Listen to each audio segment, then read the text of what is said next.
ಕಾಡಿನ ಮಾಟಗಾತಿ. ರಾಜೇಶ್ ದಿನೇಶ್ ಇಬ್ರು ಸೇರ್ಕೊಂಡು ಅವರ ಕ್ಲಾಸಿನ ಮಕ್ಕಳ ಜೊತೆ ಕಾಡಿಗೆ ಪಿಕ್ನಿಕ್ ಹೋಗಿದ್ರು. ಅವರಿಬ್ರು ದಾರಿ ಮರ್ತಿದ್ರು. ಹಾಗೆ ಅವರಿಬ್ರು ಕಾಡಲ್ಲಿ ತಿರುಗಾಡ್ತಿರುವಾಗ ಒಬ್ಬ ಸ್ವಾಮೀಜಿ ಅವರಿಬ್ರನ್ನು ನೋಡಿ ಕೇಳಿದ್ರು, ನಿಲ್ಲಿ, ಈ ಕಾಡಲ್ಲಿ ನೀವೇನು ಮಾಡ್ತಾ ಇದ್ದೀರಾ? ಸ್ವಾಮಿ, ನಾವಿಲ್ಲಿ ಪಿಕ್ನಿಕ್ಕಿಗೆ ಬಂದಿದ್ವಿ.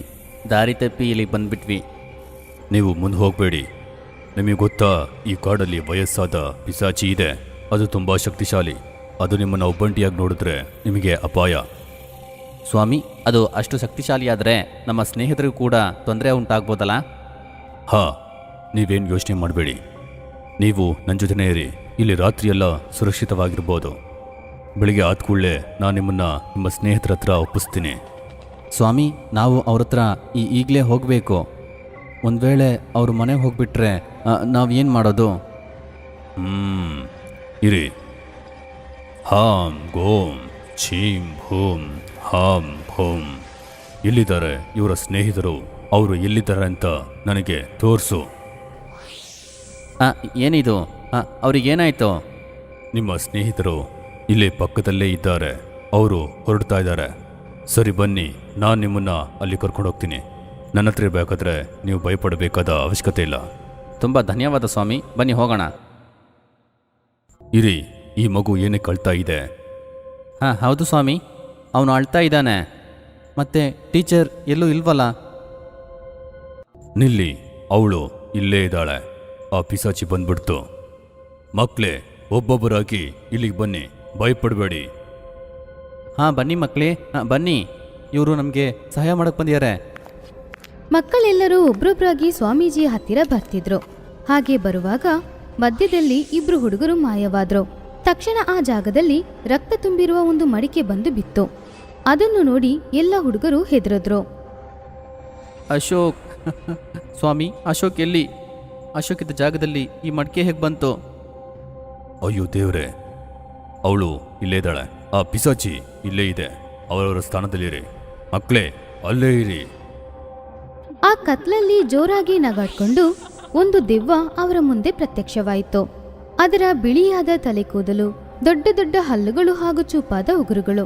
ಆ ದೆವ್ವ ಕೆಲವು ಹುಡುಗರನ್ನು ಹಾಗೂ ಅವರ ಟೀಚರನ್ನು ಒಂದು ಮರದಲ್ಲಿ ಕಟ್ಟಾಕಿಟ್ಟಿತ್ತು. ಎಲ್ಲರೂ ತುಂಬಾ ಹೆದರಿದ್ರು. ಲೋ ಮುದುಕ, ಇವತ್ತು ನಿನ್ ಕತೆನ ನಾನು ಮುಗಿಸ್ತೀನಿ. ನೀನನ್ನ ಏನು ಮಾಡೋಕ್ಕಾಗಲ್ಲ. ಒಂದ್ ವೇಳೆ ಪ್ರಯತ್ನ ಪಟ್ಟರೂ ಕೂಡ ನಿನ್ನ ನಾಶ ಮಾಡ್ಬಿಡ್ತೀನಿ. ನೀನು ನನ್ನನ್ನೇ ಬೆದರಿಸ್ತೀಯಾ? ನೀನು ಜೋರಾಗಿ ಮಾತಾಡಿದ್ರೆ ನಾನೇನ್ ಹೆದರ್ತೀನಾ? ಇವಾಗ ನೋಡು. ಆ ದೆವ್ವ ಅಲ್ಲಿದ್ದ ಮಕ್ಕಳಿಬ್ರ ಮೇಲೆ ದಾಳಿ ಮಾಡಿತು. ಆವಾಗ ಆ ಮಕ್ಕಳಿಬ್ರು ಮಾಯವಾಗಿ ಅವರಿದ್ದ ಜಾಗದಲ್ಲಿ 2 ರಕ್ತದ ಮಡಿಕೆಗಳು ಬಂತು. ನೋಡಿದ್ಯಾ ಮುದುಕ, ನಾನ್ ಏನ್ ಮಾಡ್ತೀನಿ ಅಂತ? ವಯಸ್ಸಾದ ಪಿಸಾಚಿ, ಮಕ್ಕಳನ್ನ ಬಿಟ್ಬಿಡು. ಇಲ್ಲ ಅಂದ್ರೆ ನಿನ್ನ ಏನ್ ಮಾಡ್ತೀನಿ ಅಂತ ನಂಗೆ ಗೊತ್ತಿಲ್ಲ.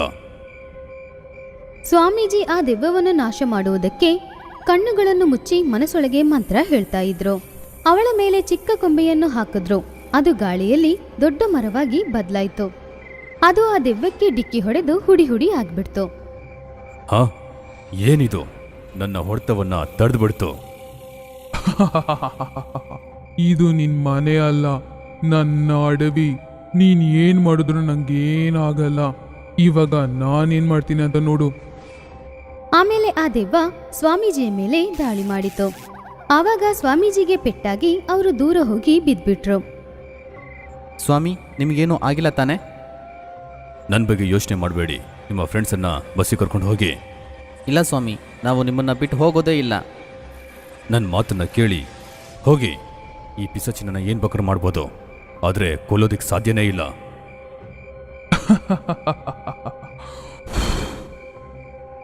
ಇದ್ದಕ್ಕಿದ್ದಂತೆ ಮಕ್ಕಳೆಲ್ಲರೂ ಗಾಳಿಯಲ್ಲಿ ತೇಲ್ತಾ ಇದ್ರು. ಭಯಂಕರವಾದ ಶಬ್ದ ಕೇಳ್ತಾ ಇತ್ತು. ದೆವ್ವ ಜೋರಾಗಿ ನಗಾಡ್ತಿದ್ಲು.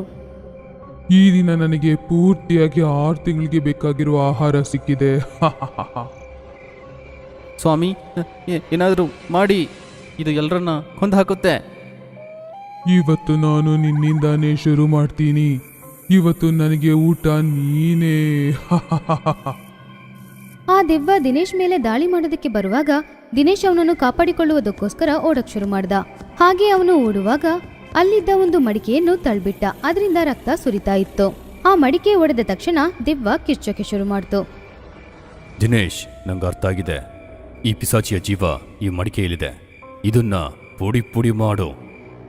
ಸರಿ ಸ್ವಾಮಿ. ದಿನೇಶ್ ಆ ಕಡೆ ಹೋಗೋದನ್ನು ನೋಡಿ ದೆವ್ವ ಅವನ ಮೇಲೆ ದಾಳಿ ಮಾಡಿತು. ಆದ್ರೆ ದಿನೇಶ್ ಹೇಗೋ ಅದರ ದಾಳಿಯಿಂದ ತಪ್ಪಿಸ್ಕೊಂಡು ಓಡ್ತಾ ಇದ್ದ. ಅವನು ಹಾಗೆ ಓಡ್ಕೊಂಡೇ ಸ್ವಾಮೀಜಿಯನ್ನು ಸಹಾಯಕ್ಕೆ ಕರೆದ. ಸ್ವಾಮಿ, ನನ್ನ ಕಾಪಾಡು. ಈ ಮಡಿಕೆನ ಏನು ಮಾಡೋಕ್ಕಾಗ್ತಿಲ್ಲ.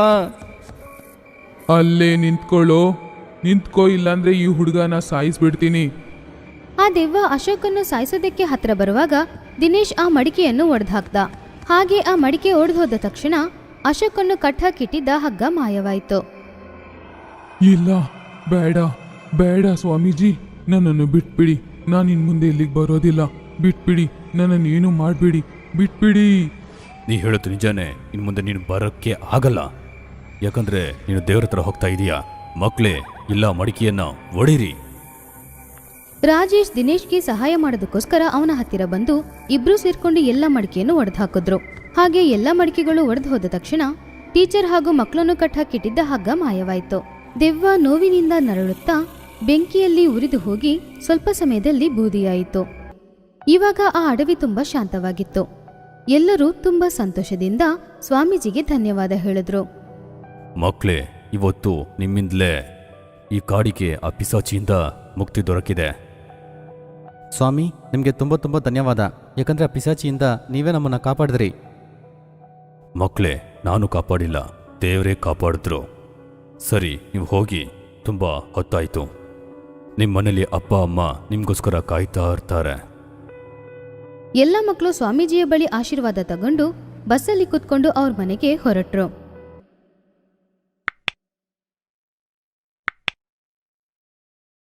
ಭೂತ ಕನ್ನಡಿ.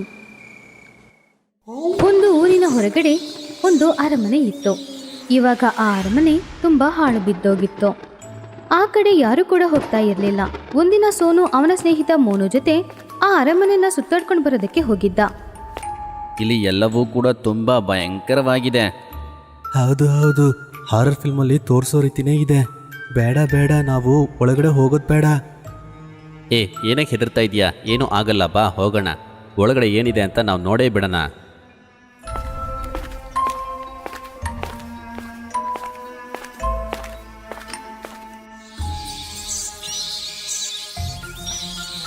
ಆವಾಗಲೇ ನಾ ಹೇಳದ್ನಲ್ಲ, ಇಲ್ಲಿ ಬರೋದು ತುಂಬ ಅಪಾಯ ಅಂತ. ಬಾ, ವಾಪಸ್ ಹೋಗೋಣ. ಅರೆ ಇಲ್ಲ, ಅದು ಬಾವ್ಲಿ ಕಣ. ಅದು ನಮ್ಮನ್ನು ಏನೂ ಮಾಡಲ್ಲ. ಅದು ಮಾತ್ರ ಅಲ್ಲದೆ ಅದಕ್ಕೆ ಕಣ್ಣು ಕಾಣಲ್ಲ ಕಣೋ. ಬರೀ ಸೌಂಡಲ್ಲಿ ಮಾತ್ರ ಅದು ಕಂಡು ಹಿಡಿಯುತ್ತೆ. ಹಾಗಾದ್ರೆ ನಾವು ಮಾತಾಡಬಾರ್ದಾ? ತುಂಬ ಸೈಲೆಂಟಾಗಿ ನಾವು ಮಾತಾಡಬೇಕು. ನಾ ಮನೆ ಹೋಗ್ತೀನಿ, ಹೋಗು. ಏನು ಹೇಳಿದೆ ನೀನು?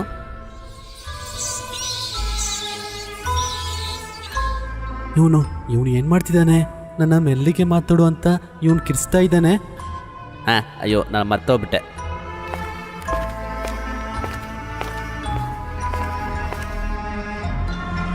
ಇಲ್ಲಿ ನೋಡು, ಇಷ್ಟು ಆ್ಯಂಟಿಕ್ ಆದ ಒಂದು ಕನ್ನಡಿ. ಈ ರೀತಿ ಕನ್ನಡಿಯನ್ನು ಫಸ್ಟ್ ನೋಡ್ತಿದ್ದೀನಿ. ಅಂಬರ್ ಬುಂಬರ್ ಬುಂಬರ್ ಥಾ, ನನ್ನ ಮುಡ್ದೋರು ಒಳಗಡೆ ಬಾ.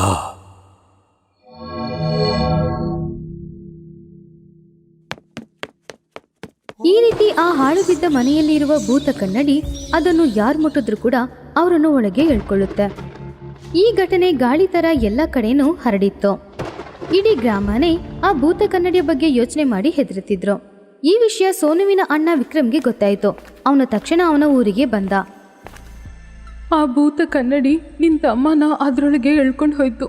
ಇವಾಗ ಅವನನ್ನು ಯಾರು ಕಾಪಾಡ್ತಾರೆ? ನನಗಂತೂ ಏನು ಮಾಡಬೇಕಂತ ಅರ್ಥ ಆಗ್ತಿಲ್ಲ. ಮಾ, ನೀನು ಬೇಜಾರಾಗ್ಬೇಡ. ಸೋನುವನ್ನ ಆ ಪಿಸಾಚಿಯಿಂದ ನಾನು ಕರ್ಕೊಂಡ್ಬರ್ತೀನಿ. ನೀನು ಹೇಗೆ ಕರ್ಕೊಂಡು ಬರ್ತೀಯಾ? ಆ ಭೂತ ಕನ್ನಡಿ ನಿನ್ನನ್ನು ಕೂಡ ಒಳಗೆ ಎಳ್ಕೊಂಡ್ರೆ? ಏನೋ ಮಾಡ್ತೀನಿ, ನೀ ಯೋಚನೆ ಮಾಡಬೇಡ.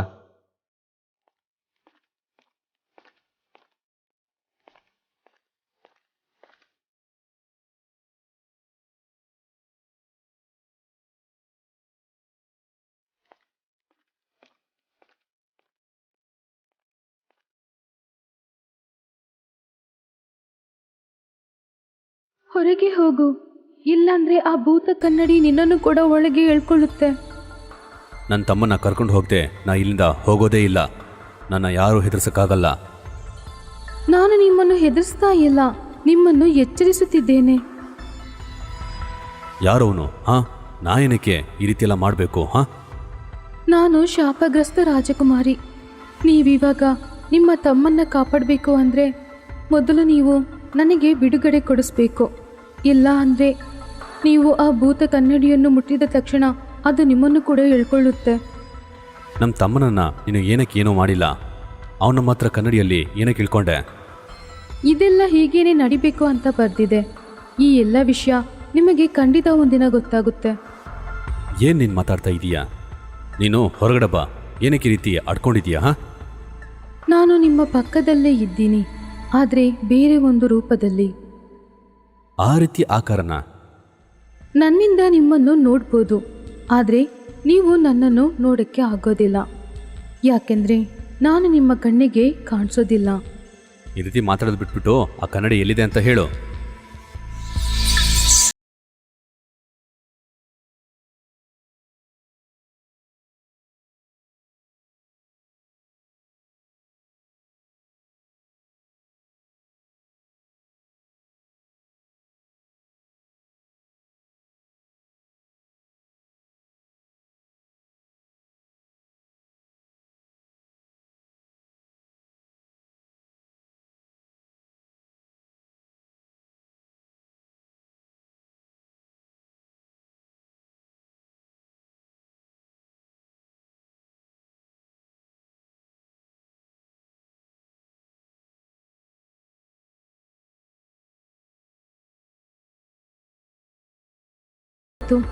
ನಾನು ಹೇಳಿದೆ ಅಲ್ವಾ ನಿಮಗೆ ಅಲ್ಲಿ ಅಪಾಯ ಇದೆ ಅಂತ. ನಾನು ಏನು ಮಾಡಬೇಕು ಹೇಳು. ಮೊದಲು ನೀವು ನನ್ನನ್ನು ಈ ಶಾಪದಿಂದ ಕಾಪಾಡಬೇಕು. ಆದರೆ ಅದನ್ನು ಹೇಗೆ ಮಾಡೋದು ಅಂತ ನೀವೇ ಸ್ವಯಂವಾಗಿ ತಿಳ್ಕೊಳ್ಬೇಕು. ಒಂದು ವೇಳೆ ನೀವು ಹಾಗೆ ಮಾಡಿದ್ರೆ ಖಂಡಿತ ನಿಮ್ಮ ತಮ್ಮನ ನಾನು ಆ ಭೂತ ಕನ್ನಡಿಯಿಂದ ಬಿಡುಗಡೆ ಮಾಡಿಸ್ತೀನಿ. ಹಾಗಾದ್ರೆ ನಮ್ಮ ತಮ್ಮನನ್ನ ನೀನೇ ಈ ಕನ್ನಡಿಯಲ್ಲಿ ಬಚ್ಚಿಟ್ಟಿದ್ಯಾ? ನಾನಲ್ಲ, ಈ ಕನ್ನಡಿ ಅದರೊಳಗೆ ಇಟ್ಕೊಂಡಿದೆ. ನನಗೆ ಈ ಶಾಪದಿಂದ ಯಾವಾಗ ಮುಕ್ತಿ ಸಿಗುತ್ತೋ ಅಲ್ಲಿ ತನಕ ಈ ಕನ್ನಡಿಯೊಳಗೆ ಹೋದವರು ಯಾರೂ ಹೊರಗೆ ಬರೋದಿಲ್ಲ. ನೀವು ನಿಮ್ಮ ತಮ್ಮನಿಗೋಸ್ಕರ ಮಾತ್ರವಲ್ಲ, ಭವಿಷ್ಯದಲ್ಲಿ ಈ ಕನ್ನಡಿ ಮೂಲಕ ಜೀವ ಹೋಗುವ ಸುಮಾರು ಜನರ ಪ್ರಾಣವನ್ನು ನೀವು ಕಾಪಾಡ್ಬೋದು. ಆದರೆ ಅದು ಹೇಗೆ? ನಿನ್ನ ಶಾಪದಿಂದ ಮುಕ್ತಿಗೊಳಿಸೋದು ನಂಗೆ ಹೇಗಂತ ಗೊತ್ತಿಲ್ಲಲ್ಲ. ನೀವು ಪ್ರಯತ್ನ ಪಟ್ಟರೆ ನಿಮಗೆ ಎಲ್ಲ ವಿಷಯ ಅರ್ಥ ಆಗುತ್ತೆ.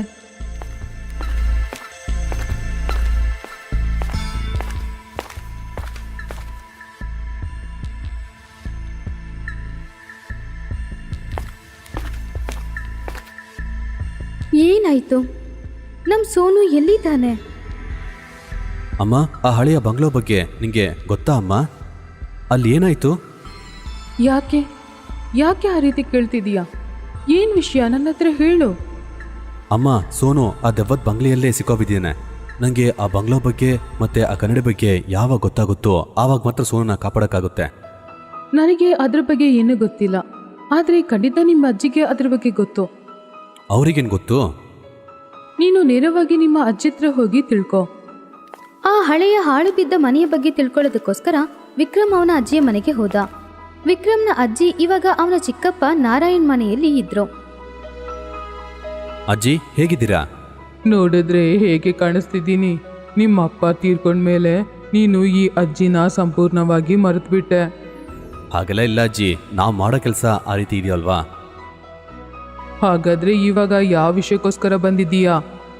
ಅಜ್ಜಿ, ನಮ್ಮೂರಲ್ಲಿರೋ ಆ ಹಳೆ ಬಂಗ್ಲಾ ಬಗ್ಗೆ ನಾನು ತಿಳ್ಕೋಬೇಕು.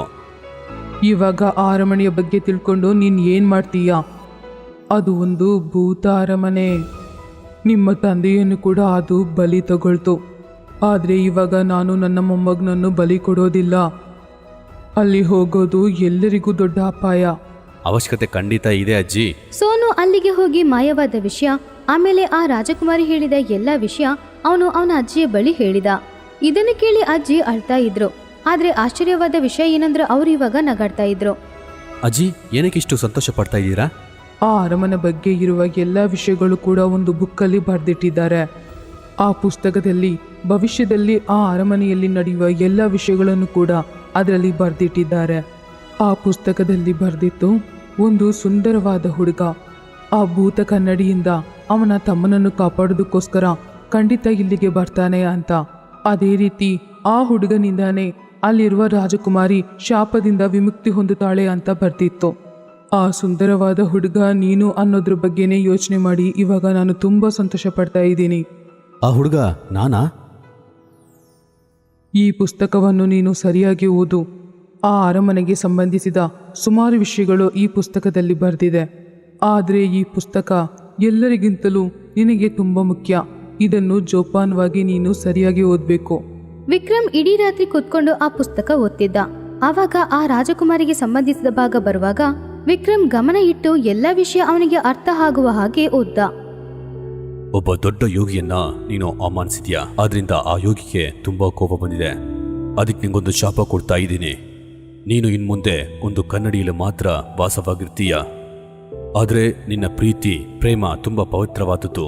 ಅದಕ್ಕೆ ನಾನು ಮೆಚ್ಚಿದೆ. ಕೇಳು, ನಿಂಗೆ ಏನ್ ಬೇಕು? ಒಬ್ಬಳು ಹುಡುಗಿಗೆ ಅವಳು ಪ್ರೀತಿಸಿದ ಹುಡುಗನನ್ನು ಬಿಟ್ರೆ ಬೇರೆ ಯಾವುದೂ ಮುಖ್ಯವಲ್ಲ. ತಥಾಸ್ತು. ನಾನು ನಿನಗೋಸ್ಕರ ಮಾತ್ರ ಮನುಷ್ಯನ ರೂಪದಲ್ಲಿ ಮತ್ತೆ ಇಲ್ಲಿಗೆ ಬರುತ್ತೇನೆ. ಆದ್ರೆ ನಾನು ನಿಮ್ಮನ್ನು ಹೇಗೆ ಕಂಡುಹಿಡಿಯೋದು? ಈ ಕನ್ನಡಿಯಲ್ಲಿ ನನ್ನ ತಮ್ಮ ಸೆಳೆಯಲ್ಪಡುತ್ತಾನೆ. ಅವನನ್ನು ನಾನು ಹುಡುಕಿಕೊಂಡು ಬರುತ್ತೇನೆ. ಅವನೇ ನಾನು. ಆ ಸಮಯದಲ್ಲಿ ನಿನ್ನ ಶಾಪವೂ ಕೂಡ ಮುಕ್ತಿಗೊಳ್ಳುತ್ತದೆ.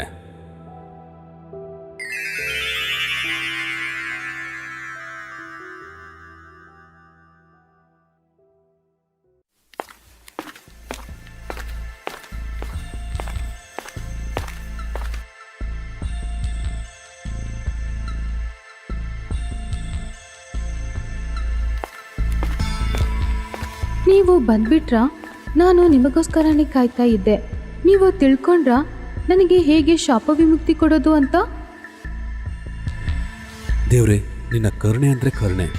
ಚಿಕ್ಕ ವಯಸ್ಸಿಂದ ನಾನು ಏನೋ ಮಾಡಬೇಕು ಅಂತ ಅನಿಸ್ತಾ ಇತ್ತು ನನಗೆ. ಕೊನೆಯದಾಗಿ ಏನು ಮಾಡಬೇಕು ಅಂತ ಗೊತ್ತಾಯಿತು. ಆ ಸಮಯನೂ ಬಂದ್ಬಿಡ್ತು. ನಾ ಏನು ಮಾಡಬೇಕು ಅಂತ ನೀನೇ ನನಗೆ ತೋರಿಸ್ಬಿಟ್ಟೆ. ನಿದ್ರೆಯಲ್ಲೂ ಕೂಡ ನನ್ನ ಮನಸ್ಸು ಕೇಳ್ತಾನೆ ಇರುತ್ತೆ. ಎಲ್ಲವೂ ಕೂಡ ತುಂಬ ವಿಚಿತ್ರವಾಗಿರುತ್ತೆ. ಇವತ್ತು ನಾನು ಯುಗದಿಂದ ಕಾಯ್ತಾ ಇದ್ದ ನನ್ನ ಪ್ರೇಯಸಿಯನ್ನು ನೋಡ್ತೀನಿ. ರಾಜಕುಮಾರಿ ವಸುಂಧರ, ಮುಂದೆ ಬಾ. ನಿನ್ನ ಪ್ರಿಯತಮ ಕರಿತಾ ಇದ್ದೀನಿ. ಮುಂದೆ ಬಾ. ನಿನ್ನ ಶಾಪವನ್ನು ನಾನು ನೀಗಿಸ್ತೇನೆ. ನನ್ನ ಪೂರ್ತಿ ಜನ್ಮವು ನಿನ್ನ ಜೊತೆಗೆ ಬಾಳಬೇಕು. ಅದೇ ನನ್ನ ಆಸೆ.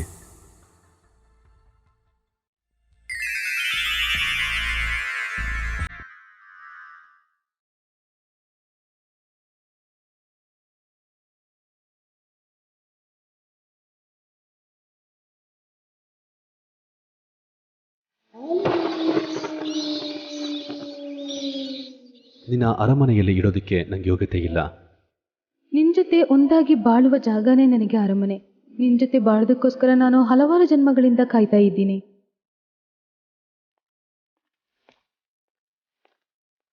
ನನ್ನ ತಮ್ಮನನ್ನ ಕನ್ನಡಿಯಿಂದ ಹೊರಗೆ ಹಾಕಬೇಕು. ಖಂಡಿತ. ನಿಮಗೋಸ್ಕರ ಈ ಕನ್ನಡಿಯೊಳಗೆ ಇನ್ನೂ ಒಂದು ಒಳ್ಳೆ ವಿಷಯ ಕಾಯ್ತಿದೆ. ನನ್ನ ಸೋನುನೇ ನನ್ನ ಸಂತೋಷ. ಅದನ್ನು ಸರಿಯಾಗಿ ನೋಡಿ.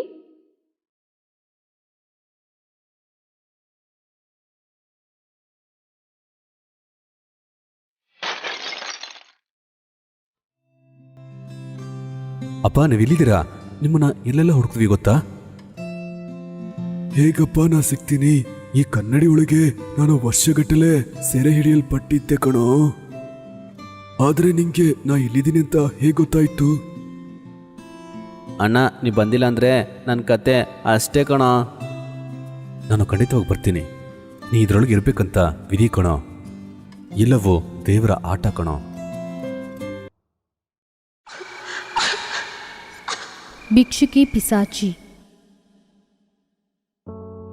ಸಮ್ಮರ್ ಹಾಲಿಡೇಸ್ ಅಲ್ಲಿ 3 ಜನ ಶಿಮ್ಲಾಗೆ ಟೂರ್ ಹೋಗ್ಬೇಕು ಅಂತ ಡಿಸೈಡ್ ಮಾಡಿದ್ರು. ಮ್ಯಾಡಿ, ವಿಕ್ರಮ್ ಹಾಗೂ ಗುಣಾಲ್. ಗುಣಾಲ್ ಒಬ್ಬ ಶ್ರೀಮಂತನ ಮಗ. ಗುಣಾಲ್ ಹತ್ರ ಒಂದು ಕಾರ್ ಕೂಡ ಇತ್ತು. ಇವಾಗ ಅವರು ಟ್ರಿಪ್ ಹೋಗೋ ಖರ್ಚೆಲ್ಲ ಅವನೇ ನೋಡ್ಕೊಳ್ತಿದ್ದ. ಅರ್ಧರಾತ್ರಿ ಸಮಯ. ಗುಣಾಲ್ ಕಾರ್ ಡ್ರೈವ್ ಮಾಡ್ತಿದ್ದ. ಏಯ್, ಇದು ಚೆನ್ನಾಗಿದೆ. ನಿಮ್ಮಪ್ಪ ಇಷ್ಟು ದುಡ್ಡನ್ನು ನಿಂಗೆ ಹೇಗೆ ಕೊಟ್ಟರು? ನಮ್ಮಪ್ಪ ಬರೀ ದುಡ್ಡು ಮಾತ್ರ ಕೊಡ್ತಾ ಇರ್ತಾರೆ. ಹಾಗಂದ್ರೆ ನಮ್ಮಪ್ಪಂಗೆ ನನ್ನ ಮಾತಾಡ್ಸೋಕ್ಕೆ ಟೈಮೇ ಇಲ್ಲ. ಚಿಕ್ಕ ವಯಸ್ಸಿಂದನೂ ಅವ್ರು ಹೀಗೆ ಬರೀ ದುಡ್ಡು ಮಾತ್ರ ಕೊಡ್ತಾರೆ, ಎಷ್ಟು ಕೇಳಿದ್ರೂ ಕೊಡ್ತಾರೆ. ಪರವಾಗಿಲ್ಲ ಬಿಡು, ನಿಮ್ಮಪ್ಪ ನಿಂಗೆ ದುಡ್ಡಾದರೂ ಕೊಡ್ತಾ ಇದ್ದಾರೆ.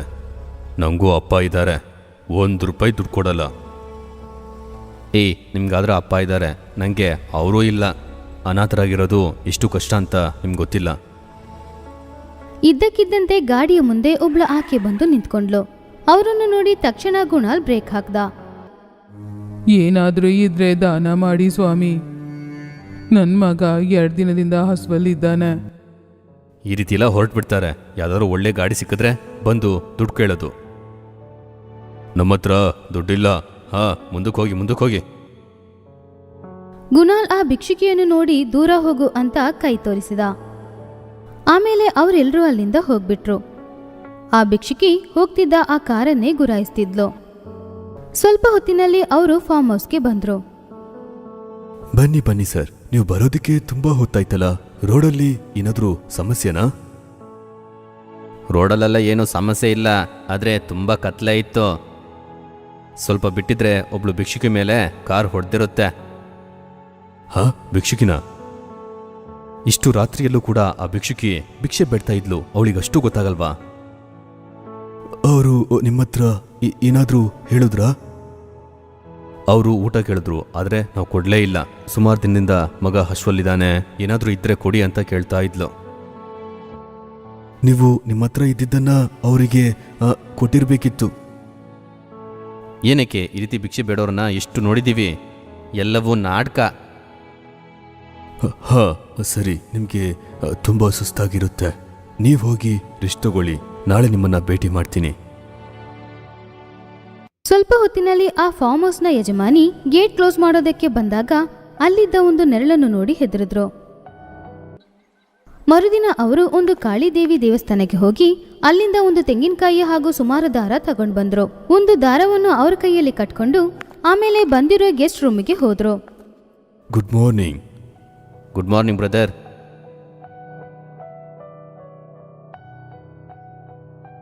ನಿಮ್ಮ ಕೈ ತೋರಿಸಿ.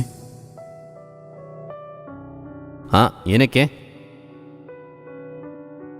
ಸ್ವಲ್ಪ ತೋರಿಸಿ. ಮ್ಯಾಡಿ ಕೈಯನ್ನು ಚಾಚಿದ ತಕ್ಷಣ ಆ ಯಜಮಾನಿ ಅವನ ಕೈಯಲ್ಲಿ ಒಂದು ದಾರವನ್ನು ಕಟ್ಟಿದ್ರು. ಏನಿದು? ಇದು ನಮ್ಮ ಕುಲದೇವ್ರ ಹತ್ರ ಇಟ್ಟು ಪೂಜೆ ಮಾಡಿಸಿದ ಹಗ್ಗ. ನಾನು ದೇವಸ್ಥಾನಕ್ಕೆ ಹೋಗಿದ್ನಲ್ಲ, ನಿಮ್ 3 ಜನರಿಗೂ ನಾನು ತಗೊಂಬಂದೆ. ಈ ಹಗ್ಗವನ್ನ ನೀವು ಹಾಕೋದ್ರಿಂದ ನಿಮ್ಗೆ ನಡೆಯೋದೆಲ್ಲವೂ ಕೂಡ ಒಳ್ಳೆಯದಾಗಿ ನಡೆಯುತ್ತೆ. ಆಮೇಲೆ ಅವರು ವಿಕ್ರಮ್ನ ಕೈಯಲ್ಲೂ ಒಂದು ದಾರ ಕಟ್ಟಿದ್ರು. ಹಾಗೇನೆ ಗುಣಾಲ್ ಹತ್ರ ಬರ್ಬೇಕಾದ್ರೆ, ನಾನಿದನ್ನೆಲ್ಲ ನಂಬೋದಿಲ್ಲ. ನೀನು ನಂಬಿಲ್ಲ ಅಂದ್ರೂ ಪರವಾಗಿಲ್ಲ, ನನಗೋಸ್ಕರ ಇದನ್ನ ನೀನು ಹಾಕೋಬೇಕು. ಅವರು ತುಂಬಾ ರಿಕ್ವೆಸ್ಟ್ ಮಾಡಿದ್ರಿಂದ ಗುಣಾಲ್ ಆ ದಾರವನ್ನು ಕಟ್ಕೊಂಡ. ದಿನ ಇಡೀ ಅವ್ರ 3 ಜನನು ಶಿಮ್ಲಾನ ಸುತ್ತಾಡ್ಕೊಂಡಿದ್ರು. ರಾತ್ರಿ ಆದ್ಮೇಲೆ ಅವ್ರ 3 ಜನನು ಫಾರ್ಮ್ ಹೌಸ್ಗೆ ರಿಟರ್ನ್ ಬಂದ್ರು. ಆ ನೆರಳು ಕೂಡ ಅವರನ್ನು ಫಾಲೋ ಮಾಡ್ತಾ ಬಂತು. ಆ ಯಜಮಾನಿಯ ದೃಷ್ಟಿ ಆ ನೆರಳಿನ ಮೇಲೆ ಹೋಯ್ತು. ಇವಾಗ ಆ ರೂಪ ಚೆನ್ನಾಗಿ ಕಾಣಿಸ್ತು. ಮ್ಯಾಡಿ ಕೂಡ ಆ ರೂಪವನ್ನು ನೋಡ್ದ. ಇದು ಅದೇ ಭಿಕ್ಷುಕಿ ತಾನೆ?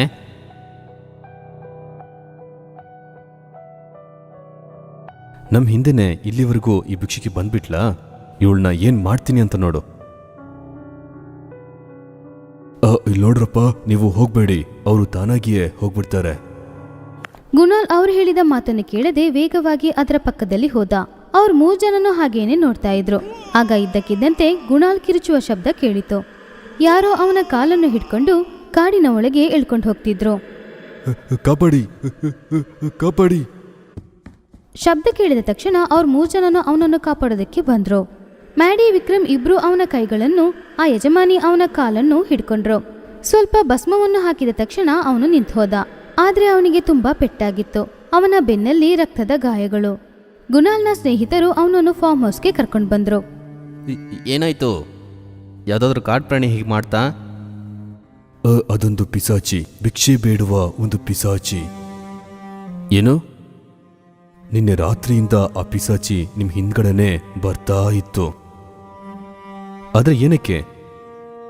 ಯಾಕಂದ್ರೆ ನೀವು ಅದಕ್ಕೆ ಭಿಕ್ಷೆಯಾಗಿ ಏನೂ ಕೂಡ ಕೊಟ್ಟಿಲ್ಲ. ಕುಣಾಲ ಕೈಯಲ್ಲಿದ್ದ ಆ ದಾರ ಎಲ್ಲಿ? ಅವನದನ್ನು ಹೋಗ್ಬೇಕಾದ್ರೆ ಬಿಚ್ಚಿಬಿಟ್ಟ. ಅದು ಕಾರಲ್ಲೇ ಇರಬೇಕು. ನಾನು ನಿಮ್ಮೆಲ್ಲರ ಕೈಯಲ್ಲಿ ಕಟ್ಟಿದ್ದ ಆ ದಾರ ಒಂದು ಸುರಕ್ಷಾ ಕವಚ. ಅದರಿಂದ ಯಾವ ಪಿಸಾಚಿನೂ ನಿಮ್ಮನ್ನ ಏನೂ ಮಾಡ್ತಿರ್ಲಿಲ್ಲ. ಆದರೆ ಈ ಪಿಸಾಚಿ ನಮ್ಮ ಹಿಂದೆ ಏನಕ್ಕೆ ಬರ್ತಾ ಇದೆ? ಅದು ನಿಮ್ಮ ಹಿಂದೆ ಮಾತ್ರ ಅಲ್ಲ, ಭಿಕ್ಷುಕಿ ಪಿಸಾಚಿ ಎಲ್ಲ ಶ್ರೀಮಂತರ ಗಾಡಿ ಹಿಂದೆನೂ ಅದು ಬರುತ್ತೆ. 20 ವರ್ಷದ ಮುಂಚೆ ಗ್ರಾಮದಿಂದ ಸುಮಾರು ದೂರದಲ್ಲಿ ಈ ಭಿಕ್ಷುಕಿ ವಾಸ ಮಾಡ್ತಾ ಇದ್ಲು. ಜನರು ಏನು ಹೇಳ್ತಾರಂದ್ರೆ, ಒಂದು ದೊಡ್ಡ ಗಾಡಿಯಲ್ಲಿ ಆಕ್ಸಿಡೆಂಟ್ ಆಗಿ ಇವ್ರ ಗಂಟ ಸತ್ತೋದ್ರಂತೆ. ನಂತರ ಈ ಭಿಕ್ಷುಕಿ ರೋಡಲ್ಲಿ ಬರೋರು ಹೋಗೋರ ಹತ್ರ ಭಿಕ್ಷೆ ಬೇಡೋದಕ್ಕೆ ಶುರು ಮಾಡಿದ್ಲು. ಅದು ಮಾತ್ರ ಅಲ್ಲದೆ ಆ ಭಿಕ್ಷುಕಿಗೆ 2 ವಯಸ್ಸಲ್ಲಿ ಒಬ್ಬ ಹುಡುಗ ಕೂಡ ಇದ್ದ. ಅವನಿಗೆ ಬೇರೆ ಹುಷಾರಿಲ್ಲ. ಅದಕ್ಕೆಲ್ಲ ಕಾರಣ ಅವನಿಗೆ ಊಟ ಸರಿಯಾಗಿ ಸಿಗ್ಲೇ ಇಲ್ಲ.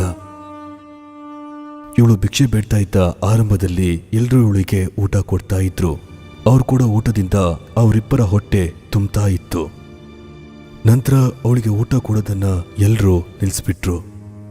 ಜನರು ಏನಕ್ಕೆ ಭಿಕ್ಷೆ ಬೇಡ್ತಾ ಇದೆಯಾ, ಹೋಗಿ ಕೆಲಸ ಮಾಡು ಅಂತ ಬೈದ್ರು. ಆದ್ರೆ ಅವಳು ಏನ್ ಮಾಡ್ತಾಳೆ, ಮಗನಿಗೆ ಹುಷಾರಿಲ್ದೇ ಇರೋ ಕಾರಣದಿಂದ ಅವಳಿಂದ ಎಲ್ಲಿಗೂ ಕೂಡ ಹೋಗಕ್ ಆಗ್ತಾನೇ ಇಲ್ಲ. ಆ ಕಾರಣದಿಂದಲೇ ಅವಳು ಭಿಕ್ಷೆ ಬೇಡ್ತಾ ಇದ್ಲು.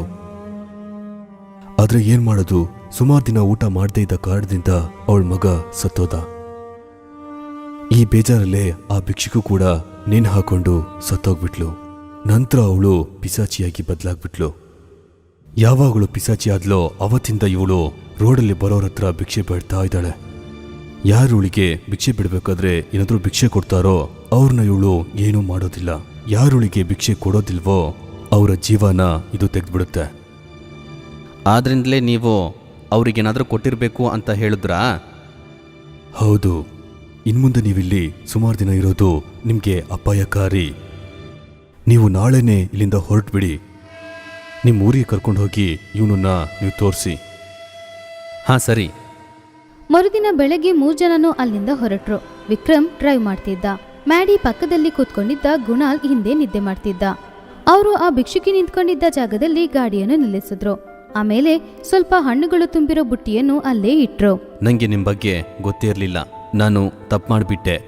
ನನ್ನ ಕ್ಷಮಿಸ್ಬಿಡಿ. ಆಮೇಲೆ ಮ್ಯಾಡಿ ಪುನಃ ಗಾಡಿಯಲ್ಲಿ ಕೂತ್ಕೊಂಡ. ಗಾಡಿ ಅಲ್ಲಿಂದ ಹೊರಟಿತು. ಹಾಗೆ ನೋಡ್ತಾ ಇರುವಾಗ ಆ ಹಣ್ಣಿನ ಬುಟ್ಟಿ ಮಾಯವಾಯಿತು. ದೂರದಲ್ಲಿ ನಿಂತ್ಕೊಂಡು ಆ ಭಿಕ್ಷುಕಿ ನಗಾಡ್ತಿದ್ಲು. ಒಂದ್ ವೇಳೆ ಆ ಭಿಕ್ಷುಕಿ ಅವ್ರ 3 ಜನರನ್ನು ಕ್ಷಮಿಸಿರ್ಬೋದು. ತಲೆ ಕತ್ತರಿಸುವ ದೆವ್ವ. ಇವಾಗ ಇದು ನೋಡೋದಕ್ಕೆ ಹಾಳು ಬಿದ್ದ ಮನೆ ತರ ಕಾಣಿಸ್ತಿದೆ. ಆದ್ರೆ ಒಂದು ಕಾಲದಲ್ಲಿ ಇದೊಂದು ದೊಡ್ಡ ಅರಮನೆ, ಸಮೃತ ಮಹಲ್. ಆ ರಾಜ್ಯದ ರಾಜ ಅವರ ಮಗಳು ಸಮೃತಾಳಿಗೋಸ್ಕರ ಅದನ್ನು ಕಟ್ಟಿದ್ರು. ಆದ್ರೆ ಈಗ ಇರುವ ಜನಗಳು ಆ ಅರಮನೆಯಿಂದ ದೂರ ಇರಬೇಕು ಅಂತ ಆಸೆ ಪಡ್ತಿದ್ದಾರೆ. ಅದಕ್ಕೆ ಒಂದೇ ಒಂದು ಕಾರಣ, ತಲೆಯನ್ನು ಕತ್ತರಿಸುವ ಆ ದೆವ್ವ. ಅದು ಇವಾಗಲೂ ಆ ಹಾಳು ಬಿದ್ದ ಮನೆಯಲ್ಲಿ ಇದೆ. ಯಾರಾದರೂ ಆ ಅರಮನೆ ಹತ್ತಿರ ಹೋಗಬೇಕು ಅಂತ ಪ್ರಯತ್ನ ಮಾಡಿದ್ರೆ ಅವರ ಸಾವು ತುಂಬ ಕ್ರೂರವಾಗಿ ಇರ್ತಿತ್ತು. ಕಬಡ್ಡಿ, ಕಬಡ್ಡಿ ಕಬಡ್ಡಿ. ಇವರ ಹೆಸರು ಮುಕುಂದ್. ರಾಜರ ವಂಶಾವಳಿಯಲ್ಲಿ ಹುಟ್ಟಿದವನು. ಮುಕುಂದ್ ಒಬ್ಬ ಸಕ್ಸಸ್ಫುಲ್ ಬಿಸ್ನೆಸ್ ಮ್ಯಾನ್. ಅವರ ಹತ್ರ ಸುಮಾರು ಆಸ್ತಿಗಳು ಇತ್ತು. ಮುಕುಂದ್ನ ಕುಟುಂಬದಲ್ಲಿ ಒಂದು ಹೆಣ್ಣು ಮಗು ಹುಟ್ಟಿತ್ತು. ಅವರು ಅವಳಿಗೆ ಸಮೃತ ಅಂತ ಹೆಸರಿಟ್ರು. ಸಮೃತ ನೋಡೋದಕ್ಕೆ ರಾಜಕುಮಾರಿ ಸಮೃತ ತರನೇ ಇದ್ಲು. ಅಪ್ಪ, ನನಗೆ ರಾಜಮಹಲ್ ನೋಡ್ಬೇಕಪ್ಪ. ಇಲ್ಲ, ಅಲ್ಲಿ ಸಣ್ಣ ಮಕ್ಕಳೆಲ್ಲ ಹೋಗ್ಬಾರ್ದಮ್ಮ. ನೀ ದೊಡ್ಡೋಳಾದ ಕೂಡಲೇ ಅಲ್ಲಿಗೆ ನಾನು ಖಂಡಿತವಾಗಿ ಕರ್ಕೊಂಡು ಹೋಗ್ತೀನಿ. ನಿಜವಾಗ್ಲೂ? ಹಾಂ, ಖಂಡಿತವಾಗಿ. ಸಮೃತ ಯಾವಾಗೆಲ್ಲ ರಾಜಮಹಲ್ ನೋಡಬೇಕು ಅಂತ ಕೇಳಿದ್ರು ಕೂಡ ಮುಕುಂದ್ ತುಂಬ ಹೆದರ್ತಿದ್ದ.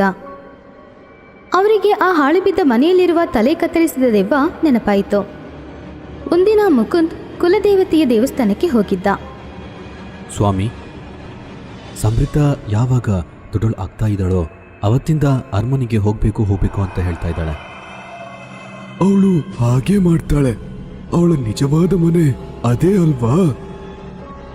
ನಿಮ್ಗೆ ಗೊತ್ತಲ್ವಾ, ಅಲ್ಲಿ ತಲೆಯನ್ನು ಹಿಡ್ಕೊಂಡು ಒಂದು ದೆವ್ವ ಇದೆ. ಹಾ, ಅದು ಮಾತ್ರ ಅಲ್ಲ, ನಿನ್ ಮಗಳಿಂದನೇ ಆ ತಲೆಯನ್ನು ಕೈಯಲ್ಲಿಟ್ಕೊಂಡಿರೋ ದೆವ್ವದಿಂದ ಆ ಅರಮನೆಯನ್ನ ಕಾಪಾಡಕ್ಕಾಗತ್ತಪ್ಪ. ಅದಕ್ಕೆ ತುಂಬಾ ಸಮಯ ಇದೆ. ನೀನು ಬೇಜಾರಾಗ್ಬೇಡ. ನಿನ್ ಮಗಳನ್ನ ಚೆನ್ನಾಗಿ ನೋಡ್ಕೋ. ಸಮಯ ಹತ್ರ ಬರ್ಬೇಕಾದ್ರೆ ನಾನೇ ಅದಕ್ಕೆಲ್ಲ ವ್ಯವಸ್ಥೆ ಮಾಡ್ತೀನಿ. ಹಾ ಸರಿ ಸ್ವಾಮಿ. ವರ್ಷಗಳು ಕಳೆದವು. ಸಮೃದ್ಧ ಈಗ ದೊಡ್ಡವಳಾಗಿದ್ಲು. ಇವಾಗ ಅವಳಿಗೆ 20 ವಯಸ್ಸಾಗಿತ್ತು. ಮುಕುಂದ ಅವಳನ್ನು ಕುಲದೇವತೆಯ ದೇವಸ್ಥಾನಕ್ಕೆ ಕರ್ಕೊಂಡು ಹೋದ. ಅಲ್ಲಿ ಸಮೃದ್ಧ ಪೂಜಾರಿಯ ಬಳಿ ಆಶೀರ್ವಾದ ತಗೊಂಡ್ಲು. ದೀರ್ಘಾಯುಷ್ ಭವ. ಕೊನೆಯದಾಗಿ ನಾವು ನೋಡ್ತಾ ಇದ್ದ ಸಮಯ ಬಂದ್ಬಿಡ್ತು. ಏನದು ಸಮಯ? ಆ ಅರಮನೆಯ ಇತಿಹಾಸವನ್ನ ಬದಲಾಯಿಸುವ ಸಮಯ. ಇದು ಹತ್ತತ್ರ 200 ವರ್ಷಗಳ ಸಮಸ್ಯೆ. ರಾಜಶೇಖರ್ ಆ ಕಾಲದಲ್ಲಿ ರಾಜರಾಗಿದ್ರು. ಅವರ ಮಗಳು ಸಮೃದ್ಧ ಅಂದ್ರೆ ರಾಜನಿಗ ಪಂಚಪ್ರಾಣ. ಅವರು ತನ್ನ ಮಕ್ಕಳಿಗೋಸ್ಕರ ಈ ಸಮೃದ್ಧ ಮಹಲನ್ನ ಕಟ್ಟಿದ್ರು. ಸಮೃದ್ಧ ಅವರಿಗೆ ಒಬ್ಳು ಮಗಳು. ಆದ್ರಿಂದ ಸಮೃದ್ಧ ಆ ರಾಜರನ್ನ ಒಬ್ಬ ರಾಜಕುಮಾರನಿಗೆ ಮದುವೆ ಮಾಡಿಸ್ಕೊಡಕ್ಕೆ ಇಷ್ಟಪಟ್ಟ.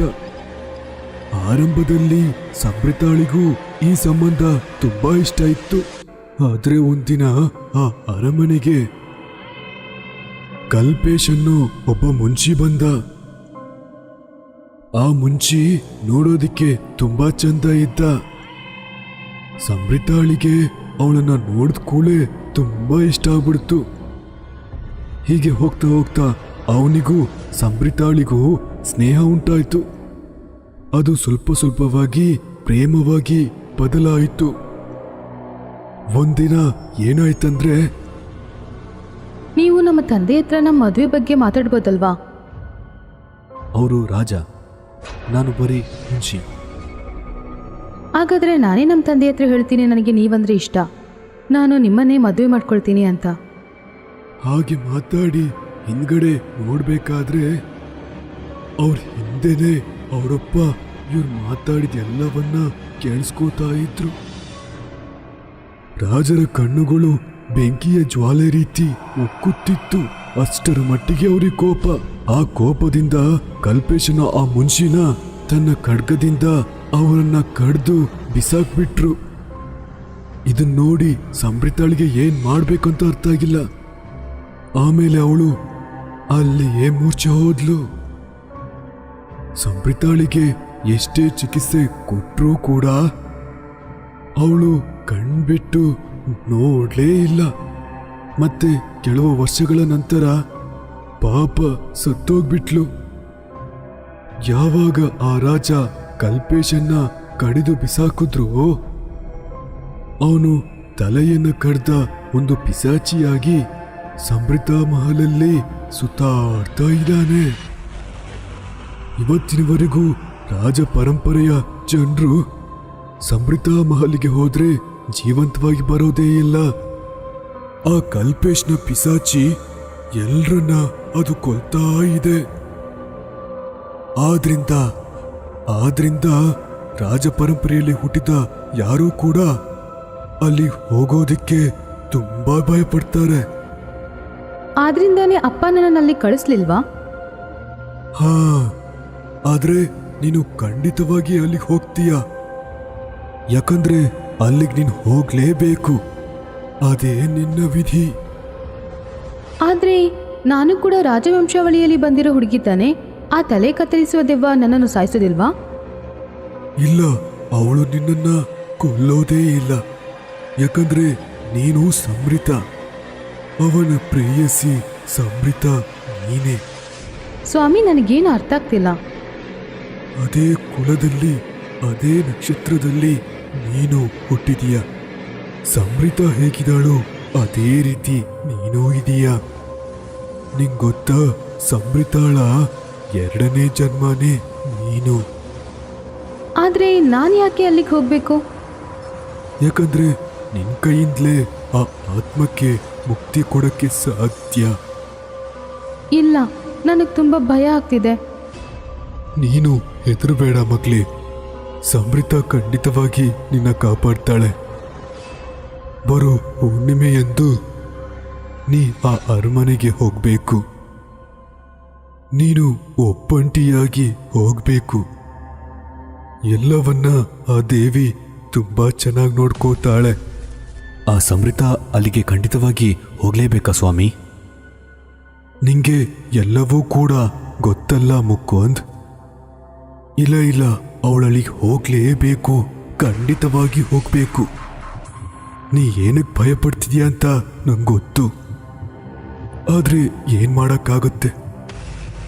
ಸಮೃತ ಮಹಲಲ್ಲಿ ಸಮೃತಾಳ ಕೂದಲು ಕೂಡ ಉದ್ರಲ್ಲ. ಪೂಜಾರಿ ಹೇಳಿದ್ರಿಂದ ಮುಕುಂದ್ ಸಮೃತಾಳನ್ನು ಅಲ್ಲಿಗೆ ಕರ್ಕೊಂಡು ಹೋದ. ಅವಳಿಗೆ ತುಂಬ ಭಯ ಆಗ್ತಿತ್ತು. ಅವಳಿಗೆ ಅಲ್ಲಿ ಒಂದು ಭಯಂಕರವಾದ ಧ್ವನಿ ಕೇಳಿಸ್ತು. ಯಾರೋ ತುಂಬ ಜೋರಾಗಿ ಅವಳ ಹೆಸರಿಟ್ಟು ಕರೆಯೋ ಥರ ಅನ್ನಿಸ್ತಿತ್ತು. ಅಪ್ಪ, ನಿಮಗೆ ಆ ಧ್ವನಿ ಕೇಳಿಸ್ತಿದ್ಯಾ? ಯಾರೋ ನನ್ನನ್ನು ಕರೀತಿದ್ದಾರೆ. ಮಗಳೇ, ನಂಗ ಆ ರೀತಿ ಏನೋ ಕೇಳಿಲ್ವಲ್ಲ. ಸ್ವಾಮೀಜಿ ನನ್ನ ಇಲ್ಲೇ ಇರಕ್ಕೆ ಹೇಳಿದ್ರು. ಇಲ್ಲಾಂದರೆ ನಾನು ಒಳಗಡೆ ಬರ್ತಾ ಇದ್ದೆ. ಏನಾದರೂ ಪ್ರಾಬ್ಲಮ್ ಬಂದರೆ ಓಡ್ಬಾ. ಮುಕುಂದ್ ಸಮೃತ ಇಬ್ರು ದೇವ್ರ ಹತ್ರ ಬೇಡ್ಕೊಂಡ್ರು. ಆಮೇಲೆ ಸಮೃತ ಆ ಅರಮನೆಯೊಳಗೆ ಹೋದ್ಲು. ಸಮೃತ ಒಳಗೆ ಕಾಲಿಟ್ಟ ತಕ್ಷಣ ಗುಡುಗು ಮಿಂಚು ಶಬ್ದ ಕೇಳ್ತು. ಇದ್ದಕ್ಕಿದ್ದಂತೆ ಅವಳಿಗಿದ್ದ ಭಯನೂ ಹೋಗ್ಬಿಡ್ತು. ಅವಳ ಒಳಗೆ ಯಾವುದೋ ಒಂದು ಬದಲಾವಣೆ. ಇವಾಗ ಅವಳು ರಾಜಕುಮಾರಿ ಸಮೃತವಾಗಿ ಬದಲಾಗಿದ್ಲು. ಅರಮನೆಯೊಳಗೆ ಹೋದ ತಕ್ಷಣ ರಾಜಕುಮಾರಿ ಸಮೃತಾಳಿಗೆ ಆ ದೆವ್ವ ಕಾಣಿಸ್ತು. ದೆವ್ವ ಅವಳನ್ನು ನೋಡಿ ತುಂಬ ಸಂತೋಷಪಟ್ಟಿತು. ಆವಾಗ ಆ ದೆವ್ವದ ತಲೆ ಅದರ ದೇಹದಲ್ಲಿ ಅಂಟ್ಕೊಳ್ತು. ಬಂದ್ಯಾ ಸಮೃತ, ಬಂದ್ಯಾ? 200 ವರ್ಷಗಳಿಂದ ನಿಮಗೋಸ್ಕರ ಕಾಯ್ತಾ ಇದ್ದೀನಿ ನಾನು ಕೂಡ ನಿಮಗೋಸ್ಕರನೇ ಕಾಯ್ತಾ ಇದ್ದೆ. ಇನ್ನು ಮುಂದೆ ನನ್ನ ಜೊತೆಗೆ ಇರು. ನೀನು ಇಲ್ಲಿ ಹಾಯಾಗಿರೋಣ. ಇಲ್ಲ ಕಮಲೇಶ್, ಇದು ನಮ್ಮಿಬ್ಬರ ಲೋಕ ಅಲ್ಲ. ಏನಕ್ಕೆ? ಯಾಕಂದ್ರೆ ನಾವಿಬ್ರು ಸತ್ತೋಗಿದ್ದೀವಿ. ನಮ್ಮ ಲೋಕ ಬೇರೆ ಕಮಲೇಶ್. ನಾವಿಬ್ರು ಅಲ್ಲೇ ಹೋಗಬೇಕು. ನಾ ಇಲ್ಲಿ ನಿನಗೋಸ್ಕರನೇ ಬಂದೆ. ನನಗೆ ಖಂಡಿತವಾಗಿ ಗೊತ್ತು ನೀ ಇಲ್ಲಿ ಬರ್ತೀಯ ಅಂತ. ನಾನು ಬಂದಿದ್ದೀನಲ್ವಾ, ಇವಾಗ ನಾವಿಬ್ರು ಇಲ್ಲಿಂದ ಹೋಗಲೇಬೇಕು. ರಾಜಕುಮಾರಿ ಅವಳ ಕೈಯನ್ನು ಕಮಲೇಶ್ನ ಕೈಯಲ್ಲಿ ಇಟ್ಲು. ಆವಾಗ ರಾಜಕುಮಾರಿಯ ಆತ್ಮ ಸಮೃತಾಳ ದೇಹದಿಂದ ಹೊರಗೆ ಬಂತು. ಸಮೃತ ಮೂಚೆ ಹೋಗಿ ಬಿದ್ಬಿಟ್ಲು. ರಾಜಕುಮಾರಿ ಸಮೃತ ಹಾಗೂ ಕಮಲೇಶ್ನ ಆತ್ಮ ಅಲ್ಲಿಂದ ಮಾಯವಾಯಿತು. ಬೆಳಗ್ಗೆ ಎದ್ದು ನೋಡಿದ ತಕ್ಷಣ ಅವಳಿಗೆ ತುಂಬಾ ಆಶ್ಚರ್ಯವಾಯಿತು. ಆ ಹಾಳು ಬಿದ್ದ ಮನೆ ಇವಾಗ ಒಂದು ದೊಡ್ಡ ಅರಮನೆಯಾಗಿ ಬದಲಾಗಿತ್ತು. ಅವಳ ತಂದೆ ಅವಳಿಗೋಸ್ಕರ ಹೊರಗೆ ಕಾಯ್ತಿದ್ದ. ಏನಾಯ್ತಮ್ಮ? ನಿಂಗೇನೋ ಆಗಿಲ್ಲ ತಾನೆ? ನಿಂಗೇನಾದ್ರೂ ಆಗ್ಬಿಡುತ್ತೆ ಅಂತ ತುಂಬಾ ಭಯಪಟ್ಟೆ ಅಮ್ಮ. ಒಳಗಡೆ ಏನಾಯ್ತು? ನನಗೇನಾಯ್ತು ನನಗೆ ಗೊತ್ತಿಲ್ಲ, ಆದ್ರೆ ಆ ದೆವ್ವ ಮಾಯವಾಯ್ತು. ಇವಾಗ ಈ ಅರಮನೆ ಹೊಸದಾಗಿದೆ ನೋಡಿಯಪ್ಪ. ಕಲ್ಪೇಶ್ನ ಆತ್ಮಕ್ಕೆ ಶಾಂತಿ ಸಿಕ್ತು ಅನ್ಸುತ್ತೆ. ಅದೇ ರೀತಿ ರಾಜಕುಮಾರಿ ಸಮೃತಾಳಿಗೂ ಕೂಡ. ಭೂತ ಪಾರ್ಕ್. ಇದು ಒಂದು ಪಾರ್ಕ್. ಹಗಲಲ್ಲಿ ಇಲ್ಲಿ ಮಕ್ಕಳೆಲ್ಲರೂ ಉಯ್ಯಾಲೆ ಆಡ್ತಾ ಇರ್ತಾರೆ. ಆಮೇಲೆ ರಾತ್ರಿ ದೆವ್ವ ಉಯ್ಯಾಲೆ ಆಡ್ತಾ ಇರುತ್ತೆ. ಈ ದೆವ್ವ ಈ ಪಾರ್ಕ್ನ ಕೆಳಗಡೆನೇ ಇದೆ. ದೆವ್ವ ಉಯ್ಯಾಲೆ ಆಡೋದನ್ನು ನೋಡಿ ಜನರೆಲ್ಲರೂ ಹೆದರಿ ಓಡ್ತಾ ಇದ್ರು. ಆಮೇಲೆ ಇವಳು ಖುಷಿ. ಇವತ್ತು ಖುಷಿಗೆ 14ನೇ ಹುಟ್ಟಿದ ಹಬ್ಬ. ಆದರೆ ಅವಳು ತುಂಬ ಬೇಜಾರಾಗಿದ್ಲು. ಯಾಕೆಂದ್ರೆ ಇಲ್ಲಿ ತನಕ ಅವಳ ತಂದೆ ತಾಯಿ ಮನೆಗೆ ಬರಲೇ ಇಲ್ಲ. ಖುಷಿ ಹತ್ರ ಆಟಾಡೋದಕ್ಕೆ ಬೇಕಾಗಿರುವ ಸುಮಾರು ವಸ್ತುಗಳು ಇತ್ತು. ಅವಳು ವಾಸ ಮಾಡುವುದಕ್ಕೆ ದೊಡ್ಡ ಮನೆ, ಅವಳತ್ರ ಎಲ್ಲ ಸೌಲಭ್ಯಗಳು ಇತ್ತು. ಆದರೆ ಅವಳತ್ರ ಮಾತಾಡೋದಕ್ಕೂ ಆಟಾಡೋದಕ್ಕೂ ಯಾರೂ ಇಲ್ಲ. ಆದ್ರಿಂದ ಅವಳು ತುಂಬಾ ಚಿಂತೆ ಪಡ್ತಾ ಇದ್ಲು. ಖುಷಿಯ ಬರ್ತ್ಡೇ ಪಾರ್ಟಿಗೆ ಬೇಕಾಗಿರುವ ಎಲ್ಲವನ್ನು ಅವರ ಮನೆ ಕೆಲಸದವಳು ಮಾಡಿದ್ಲು. ಬೇಬಿ, ನಿನಗೆ ಈ ಬಲೂನ್ಸ್ ಇಷ್ಟ ಆಗಿದ್ಯಾ? ಚೆನ್ನಾಗಿದೆ ಆಂಟಿ. ನಾನಿದ್ದನು ನಿನ್ನ ಫ್ರೆಂಡ್ಸ್ಗೆ ರಿಟರ್ನ್ ಗಿಫ್ಟ್ ಕೊಡೋದಕ್ಕೋಸ್ಕರ ತಯಾರಿ ಮಾಡಿದ್ದೀನಿ. ಮಮ್ಮಿ ಡ್ಯಾಡಿ ಯಾವಾಗ ಬರ್ತಾರೆ? ನಿಮ್ಮ ತಾಯಿ ಬೇಗ ಬಂದ್ಬಿಡ್ತಾರೆ. ನಾನು ಇವಾಗಲೇ ಅವರಿಗೆ ಕಾಲ್ ಮಾಡಿದೆ. ಅವರು ದಾರಿಯಲ್ಲೇ ಇದ್ದಾರಂತೆ. ಹೋ ಹೌದಾ? ಸ್ವಲ್ಪ ಹೊತ್ತಿನಲ್ಲಿ ಖುಷಿಯ ತಾಯಿ ಅಲ್ಲಿಗೆ ಬಂದು ಅವಳನ್ನು ಹಗ್ ಮಾಡ್ಕೊಂಡ್ರು. ಹ್ಯಾಪಿ ಬರ್ಡೇ ಚಿನ್ನ. Thank you mummy. ಅಪ್ಪ ಬರ್ಲಿಲ್ವಾ? ಪಾಪು, ಅವರು ಸ್ವಲ್ಪ ಸಮಯದಲ್ಲಿ ಬಂದ್ಬಿಡ್ತಾರೆ. ಯಾವುದೋ ಮುಖ್ಯವಾದ ಮೀಟಿಂಗ್ ಇದೆಯಂತೆ. ಓಕೆ ಮಮ್ಮಿ, ಅವರು ಯಾವಾಗಲೂ ತುಂಬಾನೇ ಬ್ಯುಸಿ. ಸ್ವಲ್ಪ ಸಮಯದಲ್ಲಿ ಖುಷಿಯ ಫ್ರೆಂಡ್ಸ್ ಎಲ್ಲರೂ ಬಂದರು. ಅವಳು ಅವ್ರ ಮುಂದೆ ಕೇಕ್ ಕಟ್ ಮಾಡಿದ್ಲು. ಆದರೆ ಅವಳು ಸಂತೋಷವಾಗಿಲ್ಲ, ಯಾಕೆಂದರೆ ಅವಳ ತಂದೆ ಅಲ್ಲಿ ಇಲ್ಲ. ಅವಳ ಹುಟ್ಟಿದ ಹಬ್ಬದ ದಿನ ಅವಳು ದೇವ್ರ ಹತ್ರ ಒಂದು ಬೇಡ್ಕೊಂಡ್ಲು.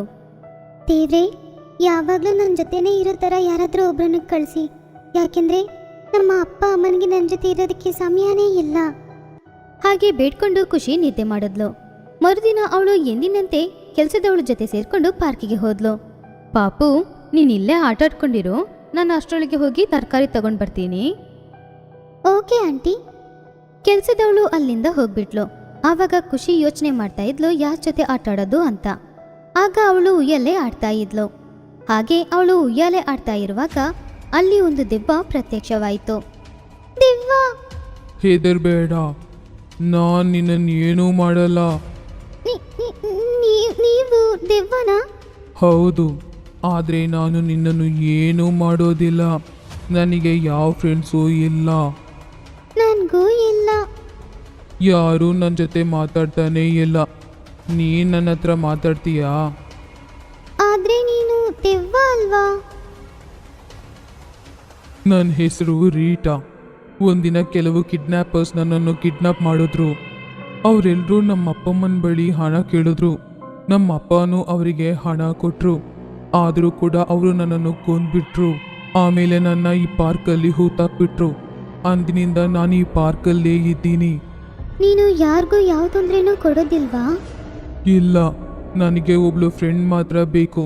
ನೀನು ನನಗೆ ಫ್ರೆಂಡ್ ಆಗ್ತೀಯಾ? ಹಾ, ನನಗೂ ಕೂಡ ಒಬ್ಳು ಫ್ರೆಂಡ್ ಬೇಕು.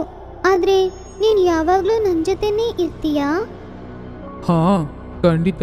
ನಾನು ಯಾವಾಗಲೂ ನಿನ್ನ ಜೊತೆನೇ ಇರ್ತೀನಿ. ಸ್ವಲ್ಪ ಸಮಯದ ನಂತರ ಕೆಲಸದವಳು ಬಂದ್ಲು. ಖುಷಿ ಜೊತೆ ಸೇರ್ಕೊಂಡು ಆ ದೆವ್ವ ಕೂಡ ಖುಷಿಯ ಮನೆಗೆ ಬಂತು.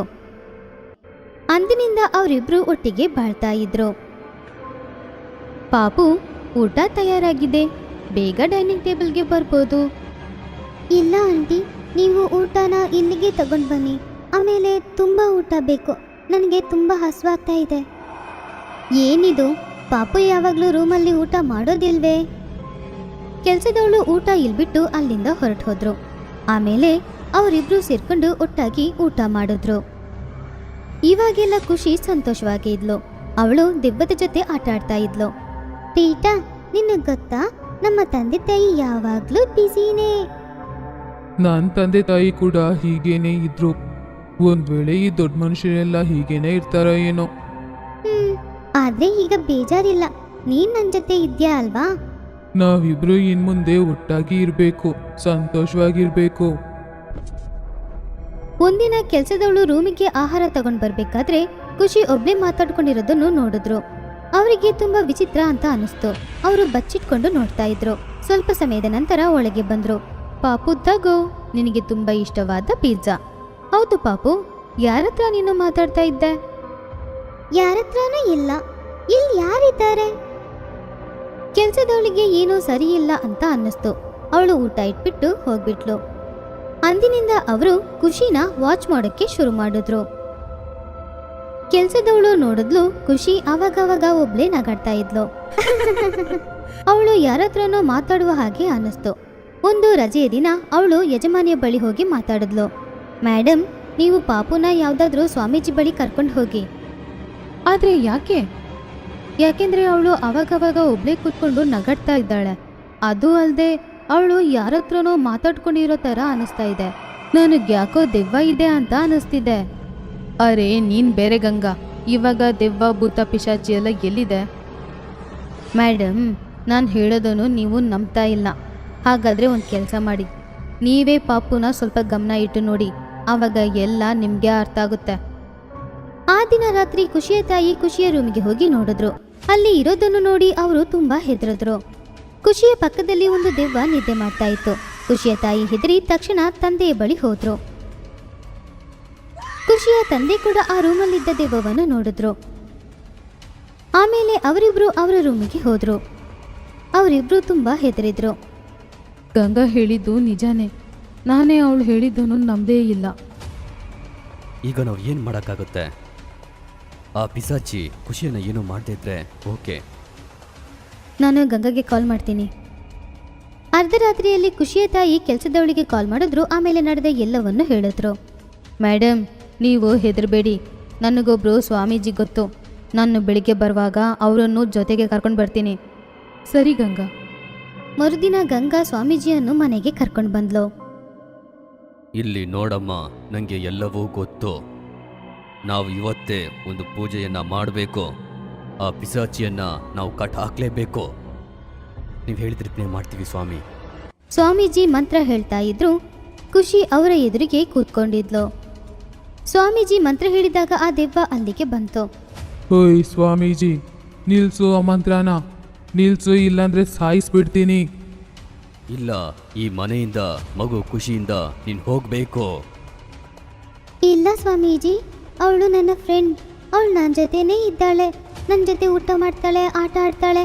ಅವಳು ನನ್ನ ಜೊತೆನೇ ಇರಲಿ. ಇಲ್ಲ ಮಗು, ಪಿಸಾಚಿ ಮನುಷ್ಯರ ಜೊತೆ ಇರಲೇಬಾರ್ದು. ಹಾಗಾದ್ರೆ ನನ್ನ ಜೊತೆ ಯಾರು ಇರ್ತಾರೆ, ಯಾರು ಮಾತಾಡ್ತಾರೆ? ಖುಷಿಯ ತಾಯಿ ಅವಳನ್ನು ಸಮಾಧಾನ ಮಾಡಿದ್ರು. ಆಮೇಲೆ ಸ್ವಾಮೀಜಿ ಪುನಃ ಮಂತ್ರ ಹೇಳ್ತಾ ಇದ್ರು. ಆವಾಗ ಆ ದೆವ್ವ ಒದ್ದಾಡ್ತಾ ಇತ್ತು. ಆಮೇಲೆ ಸ್ವಾಮೀಜಿ ಅವಳ ಮೇಲೆ ಗಂಗಾಜಲ ಹಾಕಿದ್ರು. ತಕ್ಷಣ ದೆವ್ವ ಮಾಯವಾಯಿತು. ರೀಟಾ ಎಲ್ಲಿಗೆ ಹೋದ್ಲು? ಇಲ್ಲಿ ನೋಡಿ, ಅದಕ್ಕೆ ಮುಕ್ತಿ ಸಿಕ್ತು, ಅದಕ್ಕೆ ಸ್ವಾತಂತ್ರ್ಯ ಸಿಕ್ಬಿಡ್ತು. ಹಾಗಾದ್ರೆ ಇನ್ಮುಂದೆ ನನ್ನ ಜೊತೆ ಯಾರು ಆಟ ಆಡ್ತಾರೆ? ದೇವ್ರೆ, ನಿಮ್ಗೆ ಸ್ವಲ್ಪನೂ ಕರುಣೆನೇ ಇಲ್ವಾ? ಹಾಗೆ ಹೇಳ್ಬಾರ್ದಮ್ಮ, ನಾವಿದ್ದೀವಿ ಅಲ್ವಾ, ನಾವಿರ್ತೀವಿ ನಿಮ್ಮ ಜೊತೆ. ನಿಮ್ಮಿಬ್ರ ಹತ್ರ ನನಗೋಸ್ಕರ ಸಮಯ ಎಲ್ಲಿದೆ? ಇವತ್ತಿಂದ ಯಾವಾಗಲೂ ನಿನ್ನ ಜೊತೆನೇ ಇರ್ತೀನಿ, ಪ್ರಾಮಿಸ್. ಅಂದಿನಿಂದ ಖುಷಿಯ ತಂದೆ ತಾಯಿ ಅವಳಿಗೋಸ್ಕರ ಸಮಯ ಕೊಟ್ರು. ಅವರು ಅವಳನ್ನು ಪಾರ್ಕಿಗೆ ಕರ್ಕೊಂಡು ಹೋದ್ರು, ಅವಳ ಜೊತೆ ಆಟ ಆಡಿದ್ರು, ಆಮೇಲೆ ಮಾತಾಡಿದ್ರು. ಇವಾಗ ಖುಷಿಗೆ ರೀಟಾ ಬಗ್ಗೆ ನೆನಪೇ ಬರೋದಿಲ್ಲ.